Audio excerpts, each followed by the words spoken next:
बाफ्रे कसरी उडाएको। त्यही भएर त मलाई जतिखेरै नि मास्क लगाइरहनु मन लाग्छ। धुवा धुलोले अति बनायो।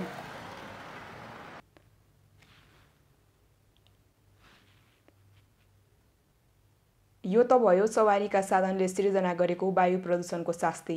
हिउँद लागेपछि काठमाडौँ उपत्यकाको आकाश तुवालोले ढाकिँदा धुलो र धुवाले उकुसमुकुस बनाउँदा त हामी झनै चिन्तित हुने गर्छौँ।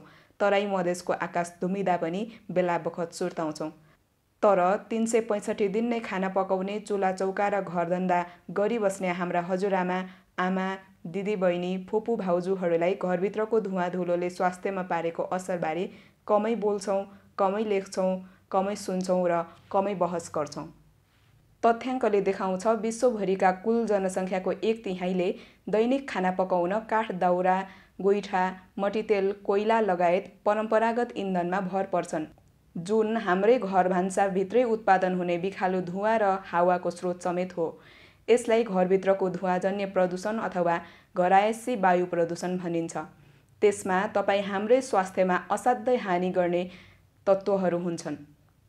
सामान्यतया धुवा निष्कासन हुने भेन्टिलेसनको उचित व्यवस्था नगरिने हुँदा घरको चौघेरोभित्र सीमित हुने बिखालु हावा र धुलो हामीले सास फेर्ने र लिने क्रममा श्वास नली हुँदै हाम्रै शरीरभित्र छिर्छ। आँखा, नाक, कान र छालातिर ठोक्किन्छ। घर भान्साभित्र खाना, खाजा, वस्तुभाउलाई खोले, कुडो पकाउने, चुलोकै सामुन्ने धेरै समय बिताउने महिला र उनीहरूका काखैमा हुने बालबालिका यसको पहिलो निशानामा पर्छन्। श्वास प्रश्वास र फोक्सोको समस्या झेल्न उनीहरूले कोट अनकोट पुरुषले जसरी धुमपान गर्नै पर्दैन। खासै ख्यालै नगरिने घरायसी वायु प्रदूषणबाट विश्वभरिका 5 वर्ष मुनिका 2,37,000 भन्दा बालबालिका सहित करिब 32 लाख मानिसको वर्षेनी मृत्यु हुन्छ।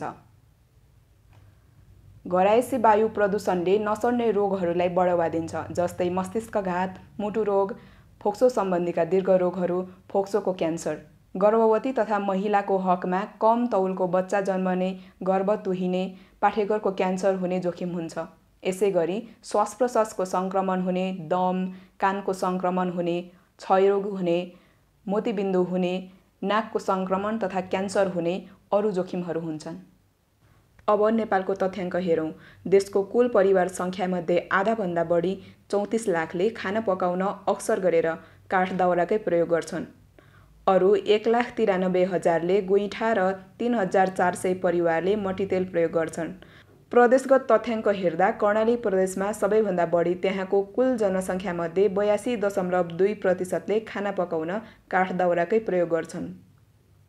घरैभित्रको धुवाजन्य प्रदूषणका कारण उत्पन्न हुने रोग लागेर हरेक वर्ष करिब 22,000 नेपालीले मृत्युवरण गर्छन्।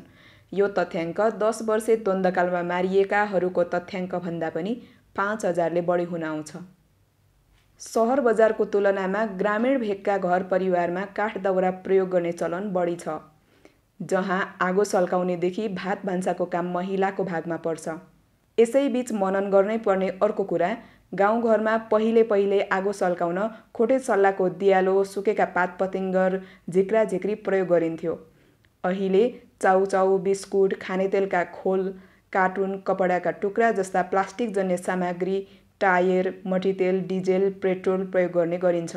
प्लास्टिक, रबर र रसायनजन्य पदार्थहरू ग्रामीण भेगमा सडक पुगेसँगै भित्रिएका हुन्। आगो सल्काउन सजिलोका लागि प्रयोग गरिने यी पदार्थले घरायसी प्रदूषणलाई झनै प्रोत्साहन गरेको छ। यसरी अधिकांश समय घरैभित्र हुने महिला, बालबालिका र वृद्धवृद्धाको स्वास्थ्यमाथि खेलबाड भइरहेको छ।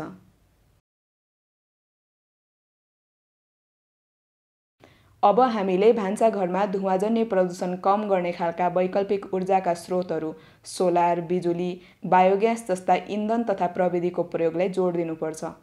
भान्साघरभित्रको धुवा बाहिर पठाउन सकिने खालको भेन्टिलेसन राख्नुपर्छ। ग्रामीण भेगमा घरैभित्रको धुवाजन्य वायु प्रदूषणबारे बहस गर्नुपर्छ।